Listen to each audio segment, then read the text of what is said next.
বুবু, আমরা এত গরিব কেন বলো তো? এইদিকে দেখো, আমাদের ভাই, আমার পাশের ভাই, এরা কত বড় লোক, এদের সাইকেল আছে, এরা ঘুরে।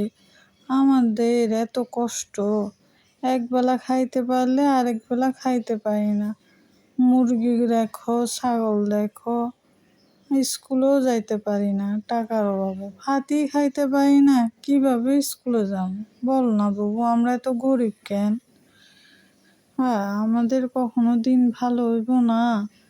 সারা জীবন এভাবে দুঃখ কষ্টের মধ্যে থাকবো? আরে বাবু, আপনি যদি আমার কাজে না রাখেন, আমি এখন কি করব?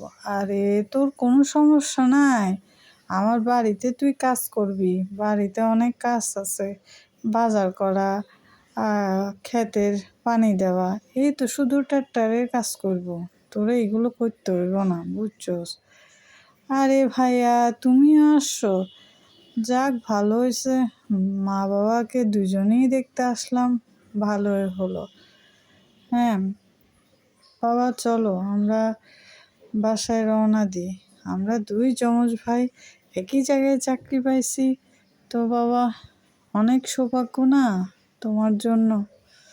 হ্যাঁ হ্যাঁ, এটা তো সবাই গ্রামে সবাই বলছে। আমি তো খুশি, তোরা কিছু করেছিস, আমার এতেই খুশি বাবা। হায় হায়, আমরা সারা জীবন ভাই গরিবেই থাকবো, পরের জমিনে চাষ কইরা 2-4টা টাকা দিব, এটা দিয়ে সংসার চলবো? এইভাবে কি হয় ভাই?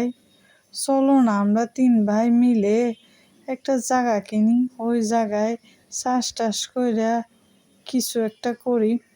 হ, টাকা বাতাসে উড়ে না, টাকা কই? টাকা ছাড়া জমিন কিভাবে কিনবো? জমিনের যে দাম, হ্যাঁ, খাজনা দাও, এই দাও, সে দাও, অনেক। তার থেকে যা ইনকাম করি তাই ভালো, এত বড় লোক হওয়ার দরকার। আচ্ছা মা, এদেরকে এভাবে পোশাক রেখেছ আর আমরা এত সাজুগুজু করে থাকি, এদেরকে কিছু দাও।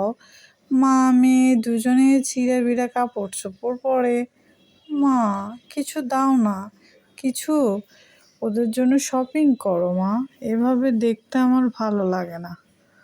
ওরে বড় লোকের বেটি, হ্যাঁ, এদেরকে বেশি লাই দিও না, মাথার উপর উঠবে। তার থেকে ভালো এরা যেরকম আছে ওরকমই থাক।